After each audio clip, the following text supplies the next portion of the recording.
Good evening, everybody, and thank you so much for joining us this evening on a lovely autumnal day we've had and dark skies outside.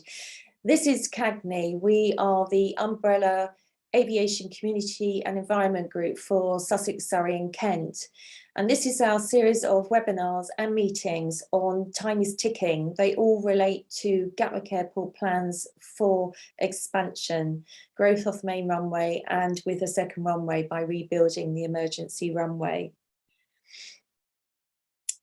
The latest figures from Gatwick Airport is an increase from 46 million passengers a year to over 75 million passengers by 2038. And then to over 80 million passengers by 2047. That adds 60,000 extra flights a year, taking us to 500,000 flights a year. Gatwick also seeks to be a cargo hub. Taking text from Heathrow on this subject, and I quote, although freight vehicle trips represent only 6% of all Heathrow-related vehicles trips, they are estimated to generate around 36% of vehicle-related emissions. It may be quiet now and the pollution may have dropped, but Gatwick's plans will definitely change this if they are successful to secure a second runway. The CAGNE committee would like to thank speakers and Friends of the Earth, CPRE, Sussex, Surrey and Kent for their support with these webinars. I now have great pleasure to hand over to the Friends of the Earth, Victoria Marson, who will chair this meeting this evening. So tonight, thank you, Victoria, and over to you. Thank you, Sally, and thank you ever so much for inviting us to me to chair this important discussion this evening. We're joined by two very eminent speakers, Dr. Gary Fuller and Bridget Fox, and we're going to have the opportunity to ask them questions after we've heard from both of them. So please do feel free to put your questions into the Q&A box, which you can find along that bottom bar of the screen if you open it up throughout the discussion, so that we're ready to go as soon as possible after they've both finished speaking. I'd like to first introduce Dr. Gary Fuller. Gary's an air pollution scientist at Imperial College London, and his research interests focus on urban air pollution sources, how these are changing in response to policies, and how they affect our health. Gary's a regular contributor to the Guardian newspaper, and he has a very keen interest in air pollution history and how the lessons from the past can help future air pollution management. He explored these themes in his book, The Invisible Killer, The Rising Global Threat of Air Pollution and How We Can Fight Back. Gary, the floor is yours. Yeah, thank you very much for the introduction, Victoria, and thank you, Sally, to everyone at CAGNE for inviting me along to talk. I'm just going to press some buttons on screen sharing, which hopefully will work.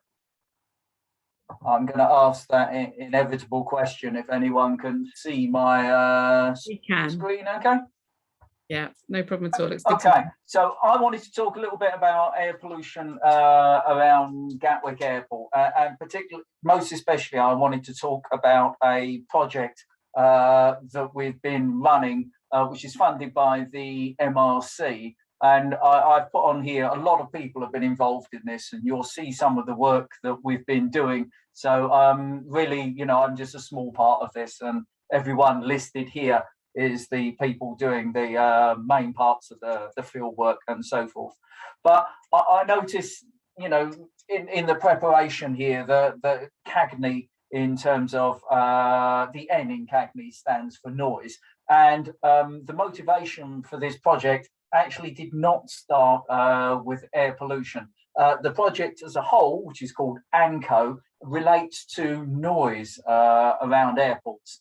And it stems from, if I can just briefly change screens here. Hang on a moment. So I'm just having a few technical problems here.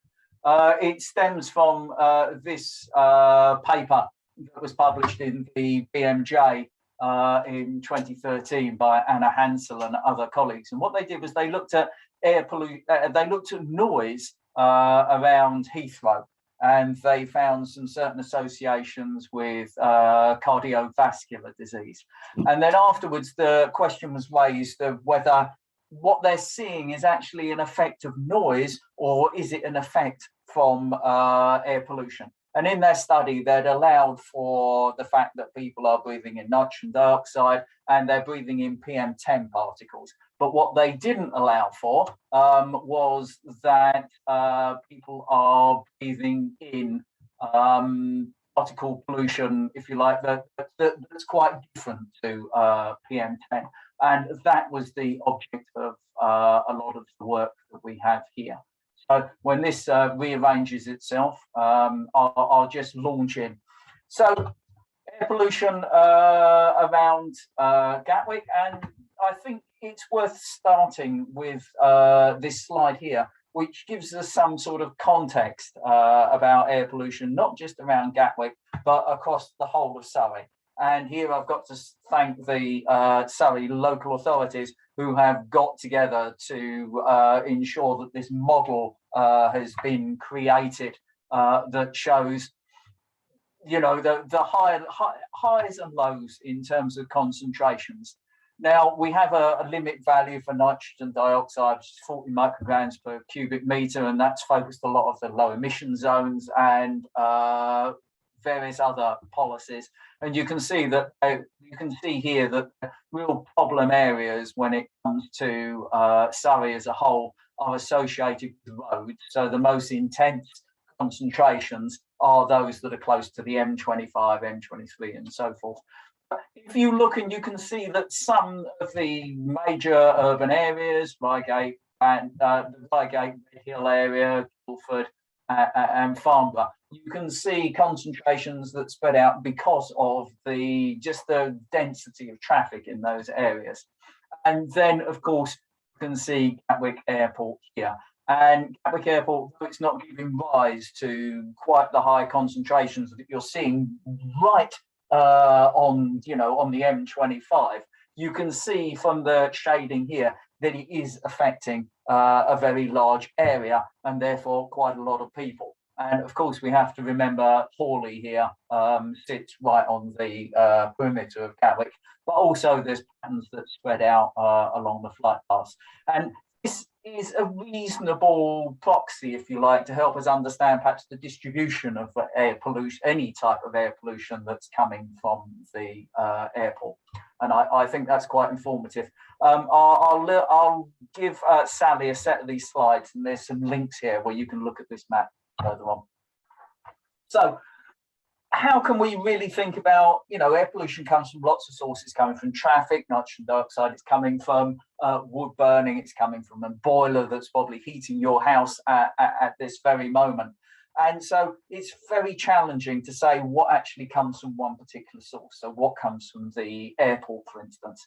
And we had a fantastic opportunity in 2010 to actually see the impact of Gatwick on the surrounding environment with the eruption of that volcano, which honestly no one is able to pronounce the name unless they're Icelandic. I think it's something like Eyjafjallajökull or something like that. Apologies to anyone as Icelandic in the audience. And what it did, of course, was it shut down European airspace. So what actually happened to air pollution around Gatwick? And this was really interesting. Reigate and Banstead Council, as you may know, measures air pollution around Gatwick, and they are pretty much the only local authority I'm aware of that makes measurements outside their own local authority area. So not only are they measuring in Hawley, but they have a measurement site that lies to the south of the airport. And what it's possible to do here is, if you have the correct prevailing wind, and I think Sally in her introduction talked about prevailing winds earlier, which she did in her earlier remarks, you can track air pollution as it moves across the airport. So you can measure it at one monitoring site and then measure it at the other one and see the additional contribution of the airport. So that's what we did here. We picked the times when the wind blew across the airport, and we did it during, this is the whole of nitrogen oxide. So we did it at times when the airport was operating normally, and you can see the sort of normal day of the week distributions that are happening here with higher concentrations in the daytimes when flights are happening, And then here, this was air pollution, that, if you like, in that air that travels across the airport when the airport was switched off. And you can see this black line just falls to nothing.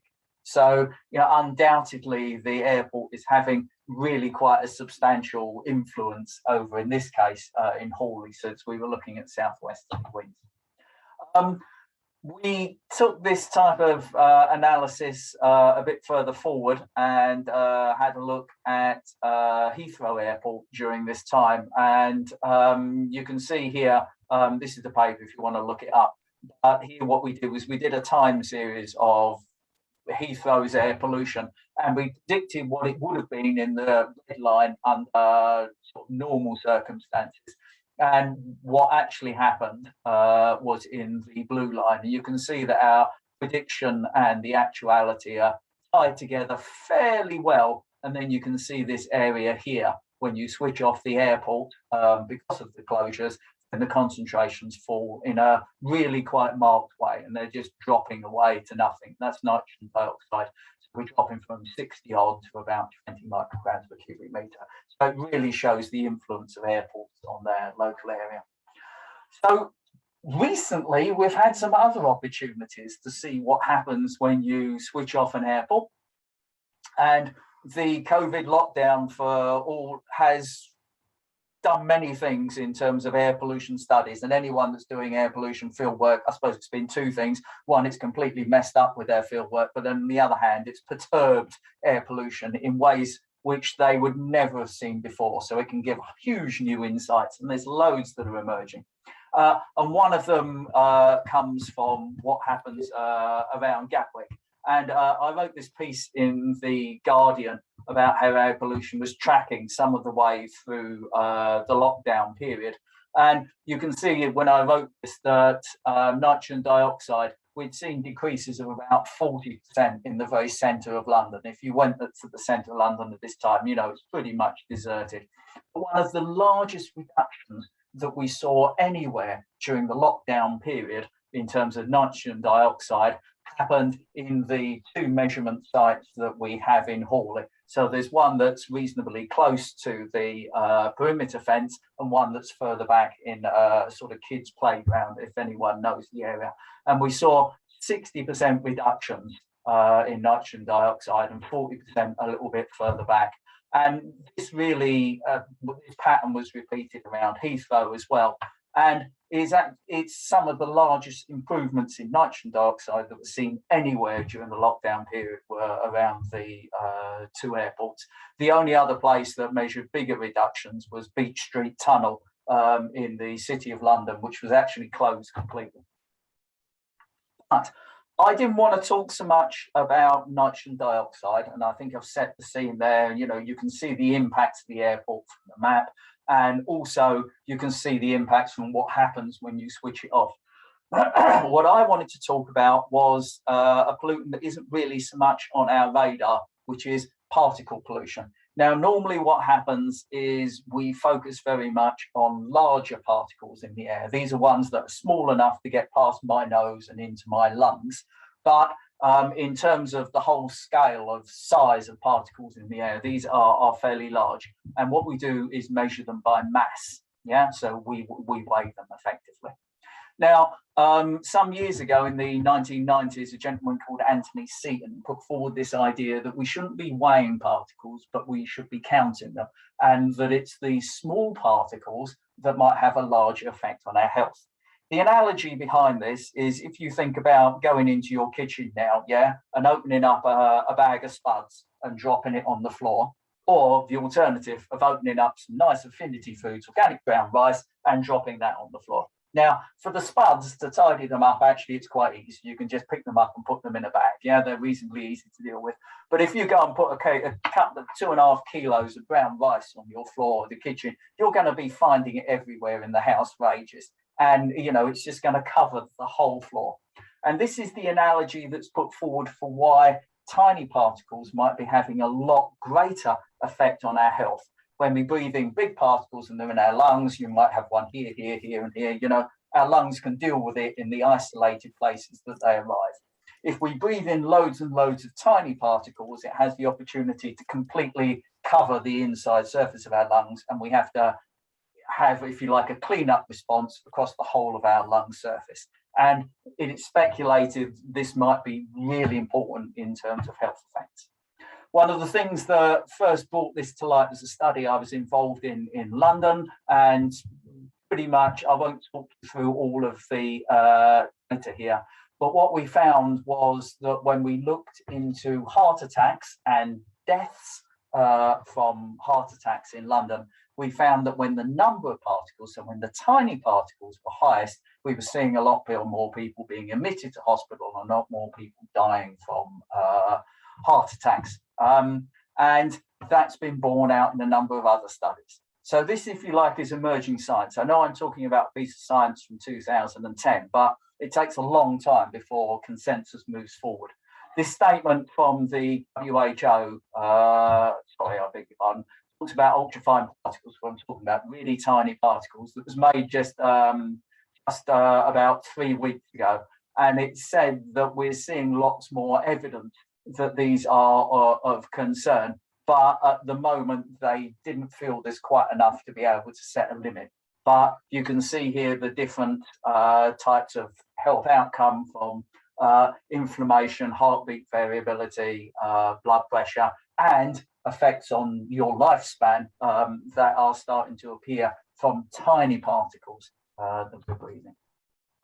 So why is this a problem? Well, it's not really a problem if at the same time we restrict the big particles, which we're doing with PM2.5, for instance, in the Environment Bill, and there's that debate at the moment, or PM10.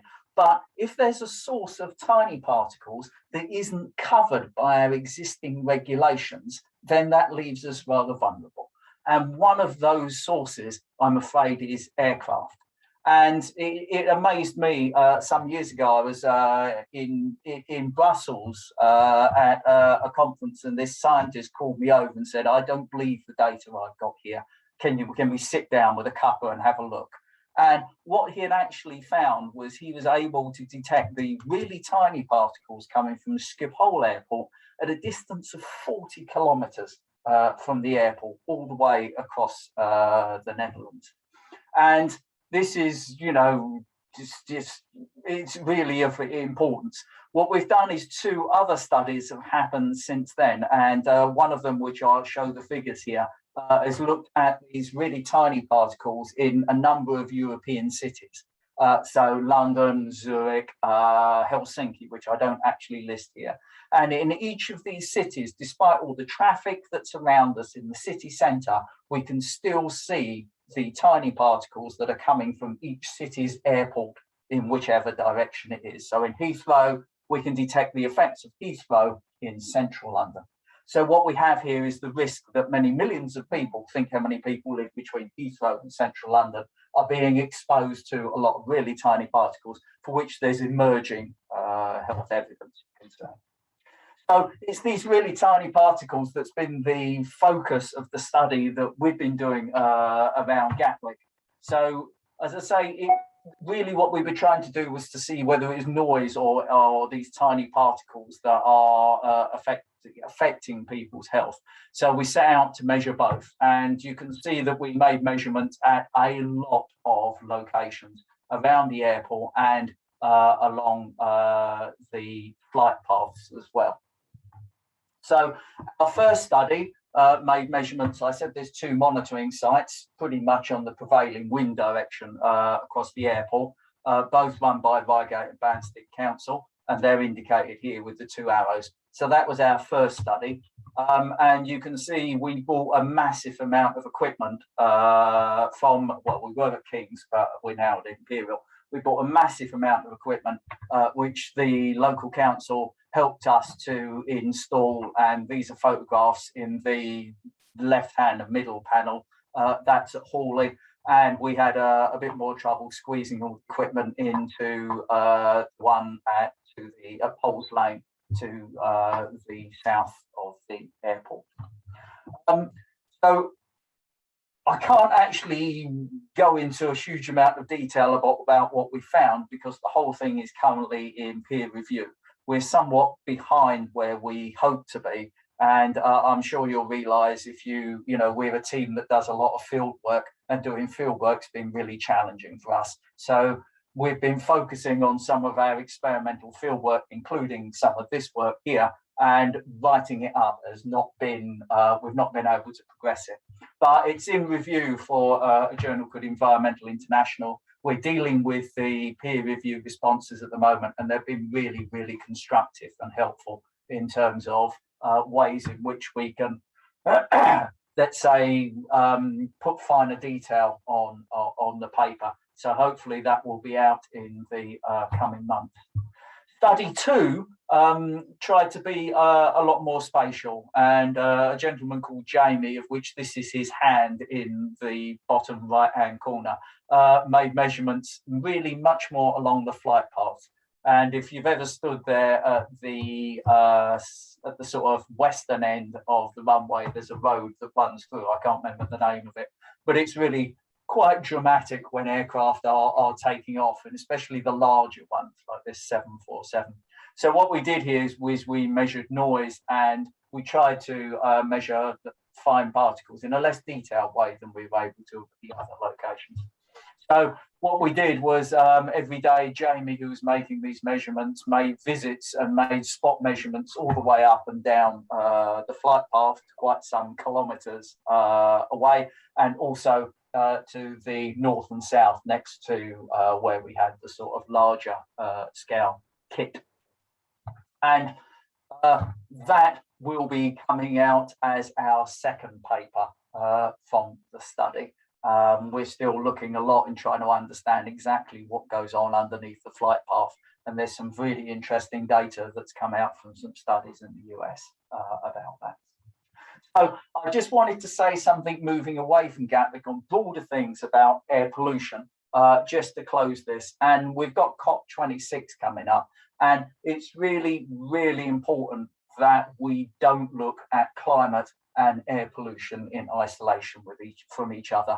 My late colleague, and sadly missed colleague, Professor Martin Williams, who died last year, tried to put it in this sort of paradigm, if you like. We have policies that are good for air pollution and policies that are good for climate. And we have some that are bad for air pollution and bad for climate, if you look into the bottom left-hand corner. In our sort of O area, we've got lots of things that we're familiar with: solar, wind power, electric vehicles, heat pumps, all of these things that we're considering.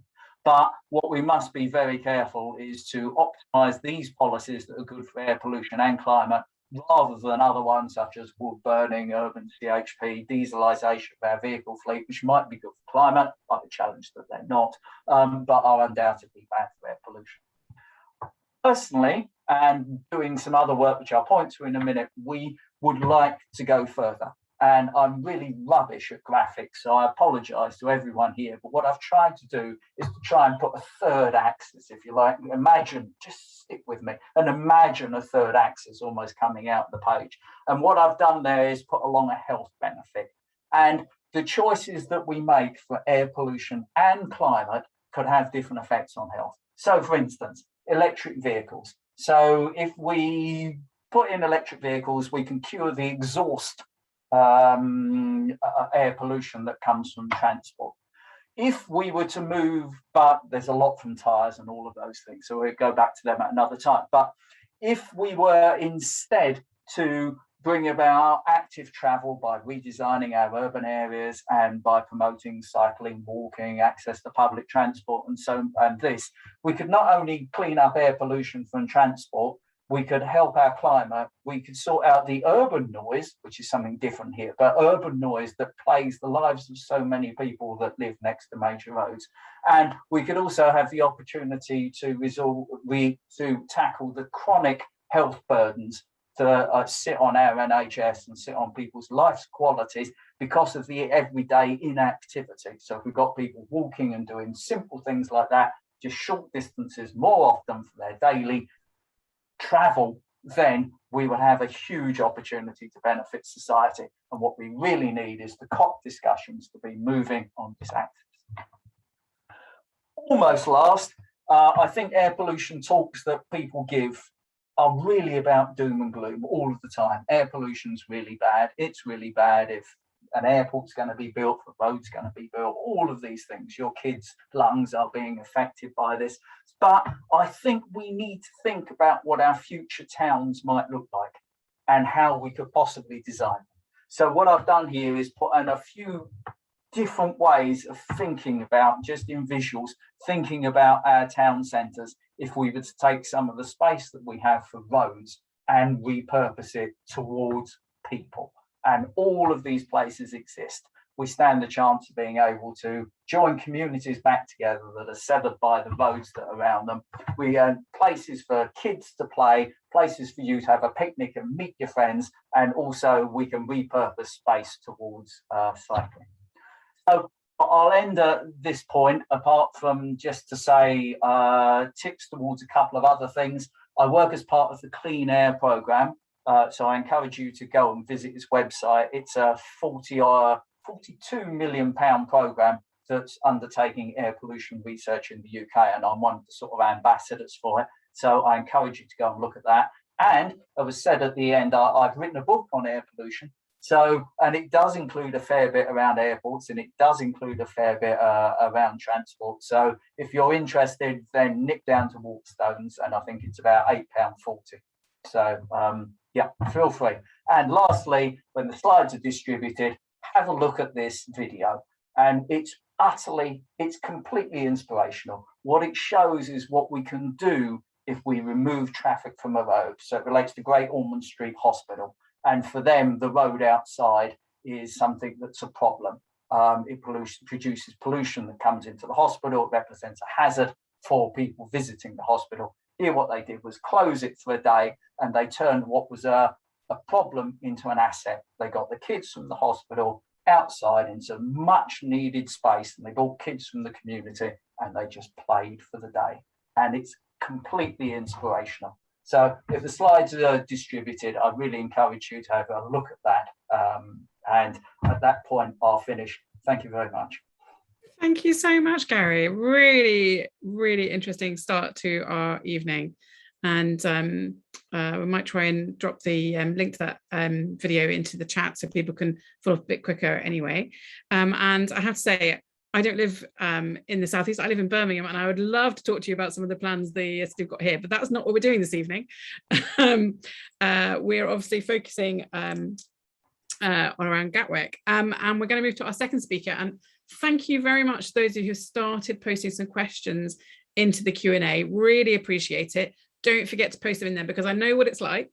You'll think of something but forget what it is by the time we get to the stage of asking those questions. So do pop them in the Q&A as you think about them. Really appreciate it. So we're going to, I'm next going to introduce Bridget Fox. Bridget is the External Affairs Officer for the Woodland Trust, covering South East England, focusing on policy, planning and advocacy work to protect ancient woodland and support tree planting. A lifelong environmental campaigner, Bridget was previously at Campaign for Better Transport, where she led on sustainable transport policy. So over to you, Bridget. Well, thank you very much, everyone, for inviting me to be part of this session tonight, and for the ongoing combination of enthusiasm and knowledge that Kanya and your allies show on our shared environmental agenda. I hope, Victoria, can you just confirm that people can see my shared screen? That's wonderful. I don't want to start wittering on. So yes, I'm Bridget Fox from the Woodland Trust, and for those of you who don't know us, the Woodland Trust is the UK's leading woodland conservation charity. We've been going for around 50 years, and we have a presence across the UK, including here in Sussex. And I know there are people here also from Surrey and Kent. We're active there as well. I've just picked out some of the sites and partnerships we're active on in the Sussex area and immediately around the Gatwick area. But this is replicated across the country, and we work to protect, restore, reconnect and create trees and woodland for the benefit of people and planet. And I was really impressed by those final, well, I was impressed by the whole of Gary's presentation, but those final slides, it was really interesting to see that in those future townscapes and those better ways of living, there was so much green infrastructure, and trees and urban hedgerows were a feature of those scenes. And Also very much picking up that theme about what we call the co-benefits, that there may be a single intervention that addresses not only air pollution, but also the climate crisis, the wider health crisis, and from the point of view of the Woodland Trust and the natural environment sector, the nature and biodiversity crisis as well. So although we have some big problems facing us, we also have some really powerful solutions at our disposal. Air pollution was making the headlines a few years ago, and I know that many of you on this webinar are leading lights in very active in the cause of air pollution. And 2 or 3 years ago, it was topping the policy agenda and topping the debate. And it's kind of dropped out the headlines now, but it hasn't gone away as a problem. And as we've heard, we have 40,000 deaths a year attributable to air pollution. An unenviable record as being a real hotspot for childhood asthma and other life-limiting conditions. Many of our communities break legal air quality limits. And as I sometimes say, you know, if it was water that was breaking pollution standards, everyone would be taking to the streets and rioting. We're much more conscious of consuming water. We're much more conscious where it comes from. But because air is literally something we just breathe in unconsciously, practical of it, but we should be aware of the problem. And as with climate change, it's really important that we reduce those emissions at source. And there's a lot of policy interventions now on transport and energy generation aiming to do just that. But I want to talk about natural solutions, and particularly from the Woodland Trust point of view, trees and woodland, because these not only tackle pollution very effectively, but they also deliver those wider benefits for people and planet that a more engineered solution might not do. And they're already at our disposal. And in case you doubt their efficacy, just one example among many. St Paul's Primary School in Hammersmith in West London, right next to the A4 flyover, one of the worst spots for pollution in the UK, and I'm sure there are similar schools in Birmingham and other cities across the country. They reduce NOx levels measurably in the playground simply by a 2-year project to plant trees and greenery on site. Obviously, a lovely, pretty, nice, engaging thing for the children to do. What was really good news was when they measured it 2 years on, it had delivered measurable improvements in the air quality. And this is a solution that's already within our hands. So how do trees benefit air quality? Well, in 2 ways. Firstly, just as physical objects in the landscape. And in a way, they would be as effective if they were synthetic trees, although obviously that's not what my organisation is advocating. Because foliage is articulated, because it has these angled surfaces and dense and random arrangement, they can trap pollutants in the air and act as a barrier to stop them spreading, actually capture them and take them out of the air. And they sit on the surface of the foliage. And studies in the US have shown that the average reduction of particulate matter near a tree is really quite significant, between 7 and 24%. And it's that granular, non-biodegradable material that Gary was talking about, the equivalent of the rice grains, which are really hard to mitigate and will still be with us if we convert to electric vehicles because of particulate matter from tyres and brakes. And there are all sorts of iterations of this in different environments that we can introduce these green screens, whether it's in the form of woodland or hedgerows, whatever works in your area, to help. But more importantly, and why their unique value, is that trees and woodland mitigate the impact of air pollution through their natural transpiration, breathing in polluted air, breathing out clean and moist air and oxygen. So they absorb the pollution, they cool and moisten the air, which makes the air less irritating and inhibits the transmission of pollutants. And of course, by introducing oxygen to the air, they make it much more healthy and supportive for people with respiratory conditions.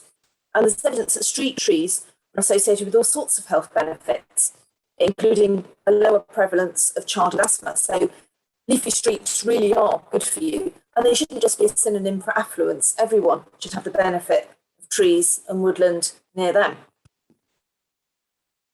I won't dwell on this because we're focusing on air quality and on Gatwick tonight, and I will come on to that. But I just wanted to note those wider benefits that trees are natural carbon capture and storage mechanisms. They also mitigate against the adverse impacts of climate change, and they deliver those wider benefits for health, well-being, and of course for nature as a habitat and as part of the food and pollination cycles. So trees are a good thing and we need more of them. And there's a lot of debate at the moment about just how many we need in the run-up to COP. What the Woodland Trust would say is we don't want to start arguing the toss over the precise numbers. We just need to get on planting and getting more of them in the ground. They used to say the best time to plant a tree was 100 years ago and the second best time to plant a tree is today. We need greater quality and quantity of trees. We need to protect the trees we've already got because they will be the mature ones, like the ones in the picture behind me, who are already delivering those maximum benefits, in addition to the new trees we need to plant for the future. So the one thing we shouldn't be doing is losing woodland. And everyone agrees that more trees are a good thing, and yet in practice, our precious woodland is under threat. Now, I mentioned ancient woodland as being something the Woodland Trust is particularly keen on. And what do we mean by ancient woodland? These are trees and woods, and it's the woodland like peatland or wetland. It's actually the soil, which has been continuously wooded since records began in about 1600. So these have been woods from the time of Elizabeth I to Elizabeth II, and they have unique value for biodiversity. But because of erosion, largely by human activity, they're now down to less than 3% of the UK landmass. And of all the woodland we've got, less than 7% is in good ecological condition. So we really need to, we can't increase the quantity of ancient woodland, but we need to increase the quantity of all woodland, increase its quality and stop its loss. And there are over 1,000 ancient woods currently under threat, and we've lost nearly 1,000 over the past 21 years in this century. And it's a terrible indictment, really. And one of the main threats comes from infrastructure projects, including Gatwick, but not limited to Gatwick, from rail projects, other infrastructure, roads, and so on. And the Woodland Trust position is we don't care, in a sense, how good that and necessary that infrastructure is, even if it's a railway or a reservoir, things which might be seen to be socially and environmentally useful. If they harm and destroy ancient woodland, then we will oppose them. And of course, when we come on to Gatwick, we can argue indeed that we're possibly not looking at such a use that's socially environmentally useful in any case in terms of its expansion. Now, those of you who are active in the CAGNE and other community campaigns around here won't need any introduction to what we're looking at here. This is Gatwick Airport, and you'll know that there's a swathe of land which shows as white on the left-hand map, largely white, immediately to the south of the airport, which is the safeguarded area for its expansion, a sort of thick swathe from west and southwest of the airport, around the south, and then up to the road network to the east. And the green areas on the left-hand map show all the priority woodland habitat, a mixture of ancient woodland and more recently created woodland that has natural environment value, which is in that area. Mm-hmm. And then focusing in more specifically on the right-hand map, you can see those green hatched areas, which are ancient woodland. These are the areas I was talking about that have been woodland for as long as we've been here. And these are all in the area that's assigned potentially for airport expansion. So leaving aside all the other many arguments against expanding Gatwick, we would say that the presence of these ancient woodlands in the area safeguarded for expansion alone should be a case against any such expansion, because ancient woodland is so precious and so little of it left.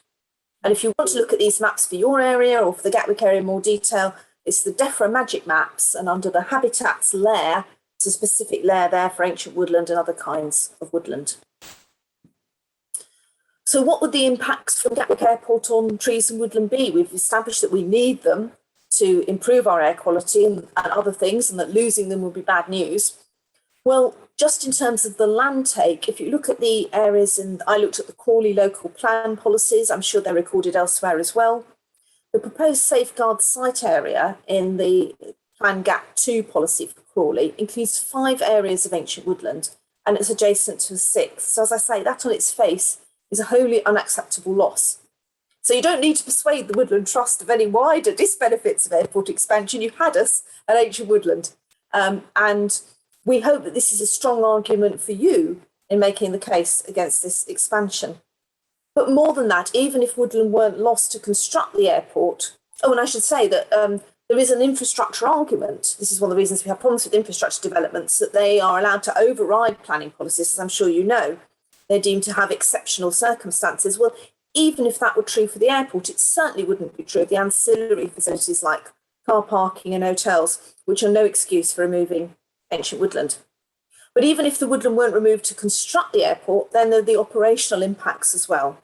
So breaking up habitats, damaging the ancient woodland soil through compaction and erosion, the vibration impacts of the airport operations, the increase in hard surfaces and the runoff of polluted water onto the woodland nearby, and the whole raft of pollution of all kinds.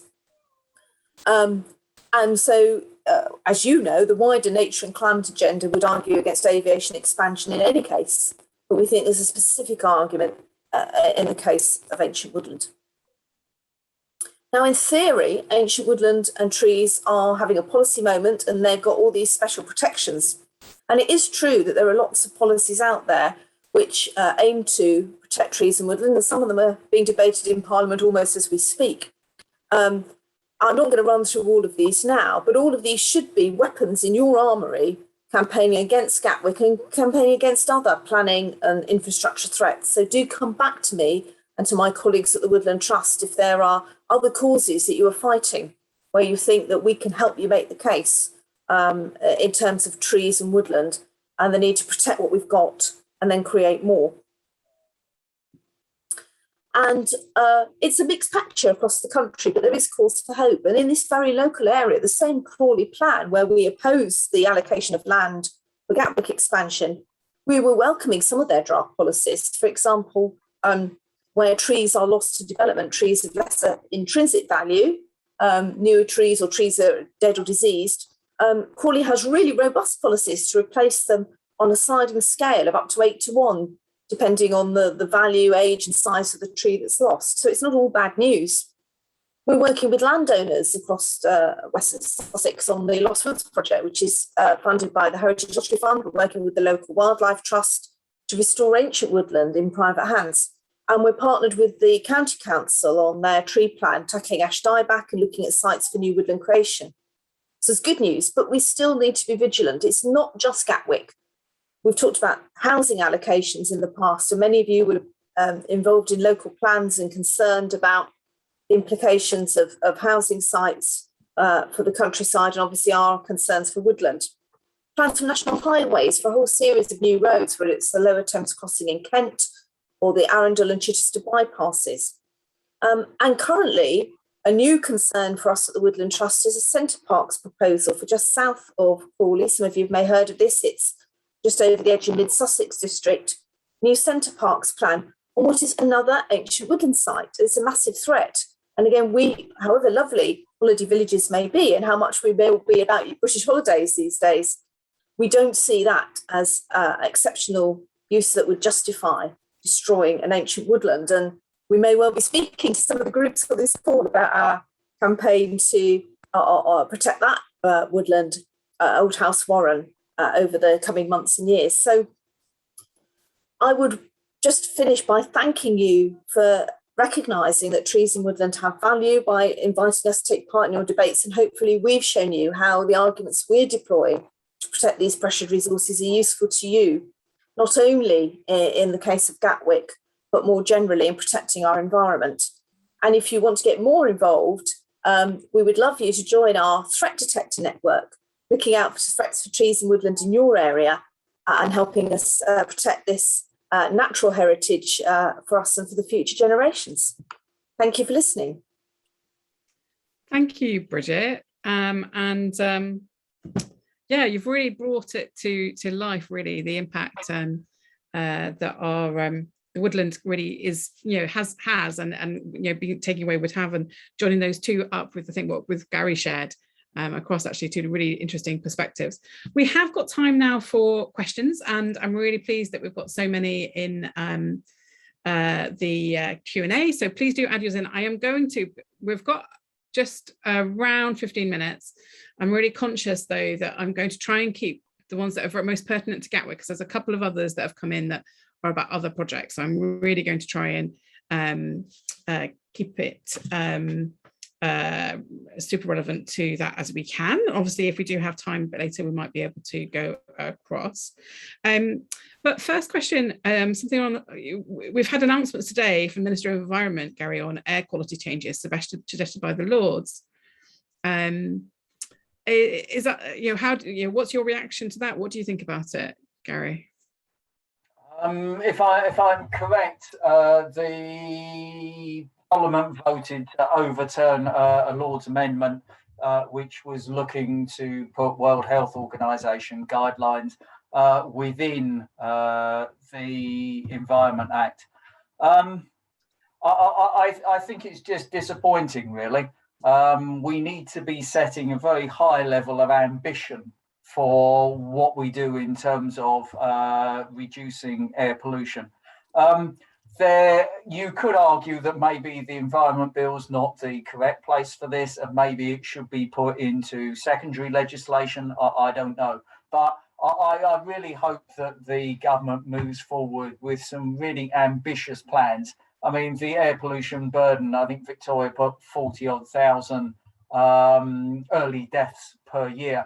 I mean, there's a whole range of estimates from about 27 up to more than, around 100,000 across the UK. And really, we need our politicians not to see air pollution as a problem that was on their predecessor's desk and it'd be on the next person's desk. What we need them is to be able to see it as an opportunity to really do something for public health. So they shouldn't be batting away this amendment. They should be saying, yes, we'll seize this as an opportunity. And that actually leads us on to a second question that's come from Jay, who's asking about the best way of making ourselves heard with the government, with decision makers, I would say, actually. Bridget, I might come to you first, and then I'm going to ask Sally to come in.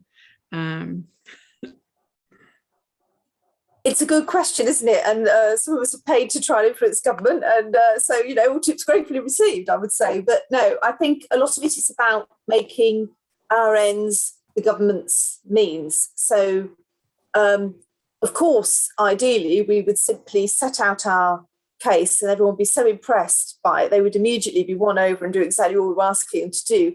I'm sure, as many of you know, it doesn't always quite work like that. So I think what you need to do is present the solutions that we're advocating for their own sake as means to an end for what the government of the day is trying to achieve. And even if you or I may not personally share their agenda, they are democratically elected, and whether we like it or not, they're the people who are in those decision-making seats. So we need to try and understand what they're trying to achieve. So at the moment, whether it's about levelling up, whether it's about green jobs, whether it's about public health, whatever the agenda is nationally or locally, saying what we think you should do anyway will actually help you achieve what you want. And my family, when I worked for Campaign Better Transport, my family used to joke that there was no problem to which I could not argue that sustainable transport was the solution. Well, you'll be glad to know that these days, it's trees and woodland are the solution to everything.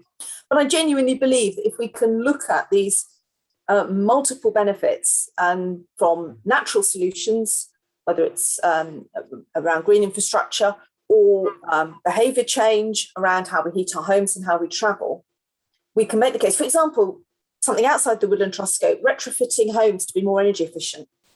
Of course, it's good for saving the planet, but it also tackles fuel poverty.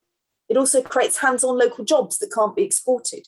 So I think we need to come up with the solution we want, but then sell it in a way that meets other people's agendas. And there's a great campaigning triangle, which is about having the broadest possible base of people all united in arguing for the smallest number of issues rather than the other way around, so that you become very inclusive and very focused. And I think that's the right way to do it. And hopefully the more of us we do that, the more we'll succeed. Thanks, Bridget. And yes, I mean, I think, to be honest, coming together an event like this evening, but it's also, how we join together and campaign going on from it. So Sally, I'm going to ask you to kind of share perhaps some thoughts about how you're campaigning as an organisation and building up that strength to influence decision makers.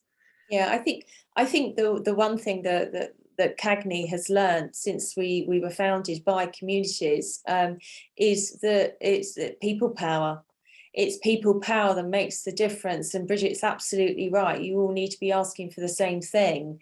And I think that's how CAGNE's made a difference, we hope, is that we inform people and break down the jargon so that they actually can be informed, and they can actually then feel empowered to write to those elected members and put pressure on those elected members, because we seek to break down the jargon and enable them to be empowered. And I think that's the only way you can do it, is by all coming together.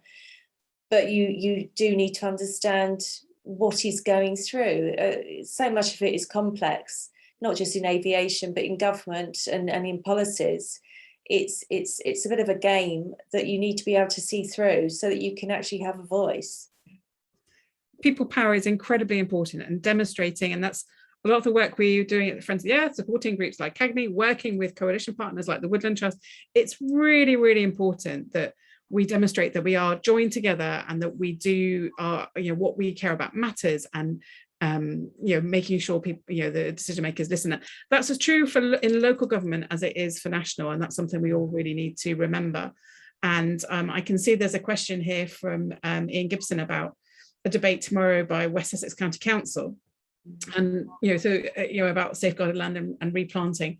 I'm not sure we're going to have time to come to it, Ian, but it's really showing the importance of these decisions are being taken by local governments, not just MPs who are doing this.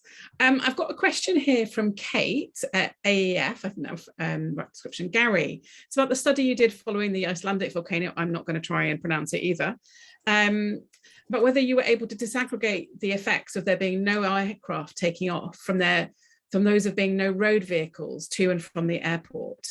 There's also a question, a fascination about being able to track ultrafine particles from Heathrow into central London.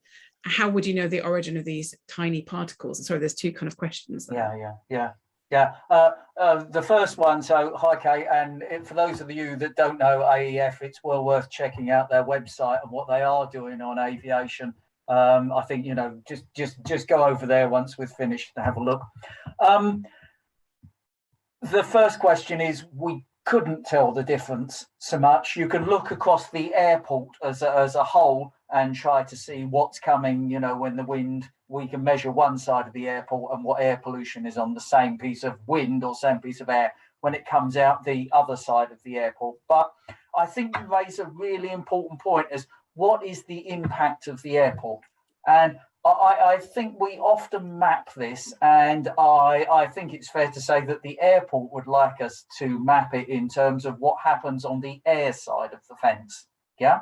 So if you like, their responsibility stops at the fence. And no, it doesn't. At any airport, not only are there aircraft overflying areas that are outside the perimeter fence, but there is a lot of transport to and from the airport. And I think Sally highlighted this certainly in some of the really early remarks, maybe before some people arrived, but about the perhaps increased traffic that might result if there is a lot more freight movements, for instance. And we really have to see the impact of the airport, not just the stopping at the fence, but going way beyond that. And the second one, in terms of how could we tell that these particles we were seeing in central London were coming from the airport? The combustion of aviation fuel gives rise to tiny particles of a really quite specific size that we don't see from other sources. So if you like, they have their signature.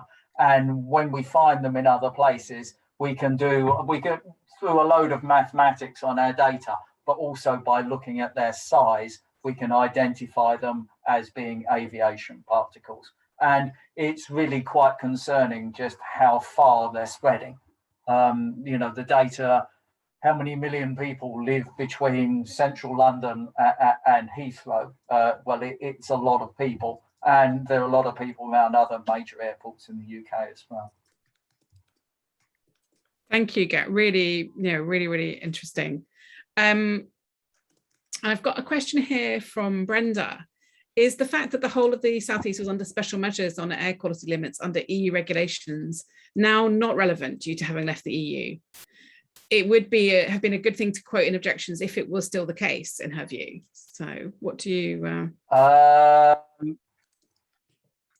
Yeah, or I suppose without going into the detail of the air pollution management process in the UK, currently all EU limit values that stood before we left the EU were enshrined in UK law, and they still stand today. The only difference really is that when we were part of the EU, then the European courts had a sort of enforcement process, and that stick to beat the UK government with doesn't really exist in the same way.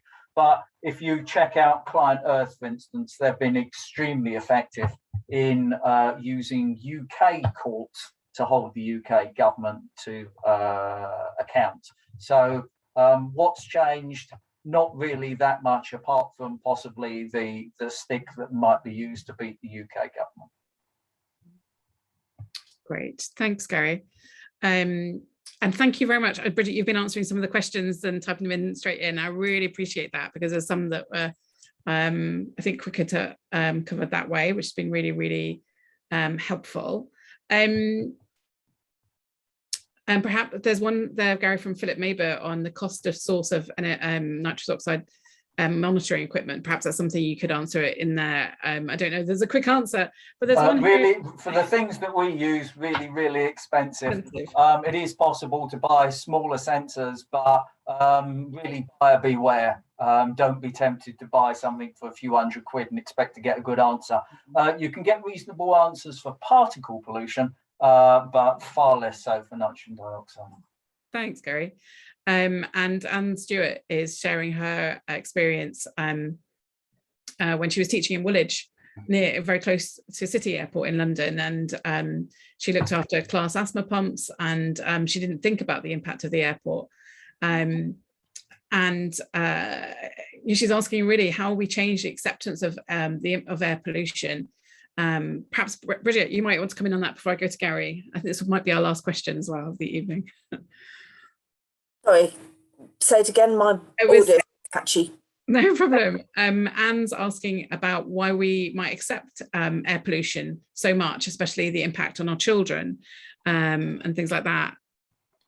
I think it's because it's invisible, and because breathing isn't something we consciously do. You know, I mean, if we think about choices we make in almost everything else, even, you know, what we drink and what we eat, we make choices about it, not whether to drink or eat, but what we drink and eat. Air, it's unconscious and we don't really have any choice. So, I mean, you know, piped water is one of the great benefits of civilization. It puzzles me that people get so excited about bottled water. When I was a child, bottled water was something you had if you weren't lucky enough to have piped water now.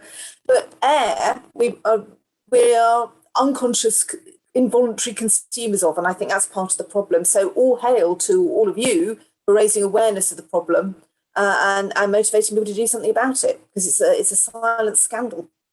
Thanks, Bridget. I completely agree with Bridget's point there. Partly the invisibility has led to an acceptance, and that's a really important problem. But we shouldn't accept it. I mean, it might be invisible to you and I around us, but it's certainly there in our health statistics, and can be, you know, clearly seen in thousands of studies.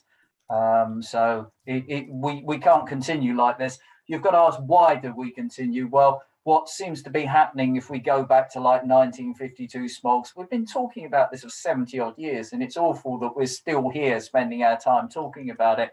But one of the things we've found to do is tackle the problem holistically. We've gone after be it one solution. At the moment, we map air pollution as being diesel exhausts, whereas in fact there are far many more pollutants, including some from the countryside, actually agriculture, for instance, and we need to tackle all of those hard and at the same time if we're going to really make any progress. Thanks, Gary. It's been a really thought-provoking evening for me. We've shared two very different aspects, I think, here, and really one of the things that's really highlighted for me is to remind everybody of the importance of people power. And COP26, you know, it's you know, starting next week, we really do need to demonstrate how much we are all joined together in making our voices heard on these really, really important issues. And there's so much we've heard about the impact of these ultrafine particles, these experiences from 11 years ago with the Icelandic volcano, and what that demonstrates to us that Gary shared, as well as the impact of COVID. And then Bridget, your figures and information on the woodland and how much we've lost and how much is at risk, and particularly around Gatwick, has been, I think, really brought that through to us so clearly. Thank you so much. I really appreciate the opportunity to be invited to chair this discussion this evening, Sally and CAGNE. Thank you very much for doing that. And I'm going to hand back over to you. And thank you to those people joining and your really, really fascinating questions. Thank you so much. Well, thank you so much, Victoria. That was an amazing and very informative evening, and really inspiring to get us all thinking. So, Bridget, huge thank you. Wonderful work that the Woodland Trust does, and Gary, I know we've hounded you to get you to do this webinar, so we really appreciate it, and we really look forward to reading the report when it comes out. And perhaps you'll come back and do another event for us. Thank you so much. So it just leaves me to thank everybody that has attended this evening. There has been lots in the chat, and there's been lots of questions and answers, which is wonderful, and it means that we provoked you into actually asking questions and thinking about what we can't see, as the speakers have rightly said, the things that go into our lungs and damage them, unfortunately. So we have two events in November, one with Caroline Lucas, the MP for Brighton of the Green Party, and it's actually being hosted as a meeting. So we really encourage the youth to attend that one, but you don't have to just be the youth to attend it, because it's called The Concerns of Future Generations, and we'd like older people to come along as well and listen to what they've got to say, and obviously it's going to be really interesting. We're delighted to have Friends of Earth joining us as well, who deals in apprenticeships in green industries.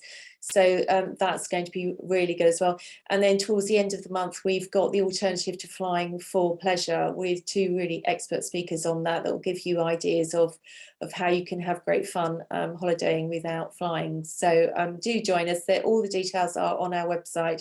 Now you have till the 1st of December of the public consultation on Gatwick 2. Details are on our website. There is a PowerPoint presentation on there that you can also have a look at. We've pulled and extracted some details from over 1,000 pages of their consultation document on Gatwick 2. And there's quite a few holes in that consultation when it comes to concerns such as air quality and traffic and cargo on our roads. So thank you so much. Obviously, we're always happy to receive donations. We are a community group. We are here as volunteers, but we do need donations to enable us to print the leaflets that we post through your letterboxes and hand out on street corners. So please do support us, and I hope to see you all in November. So thank you to all attending. Thank you to our wonderful speakers, to Victoria for an excellent chair this evening. And I'm now going to sign off and say thank you and good evening.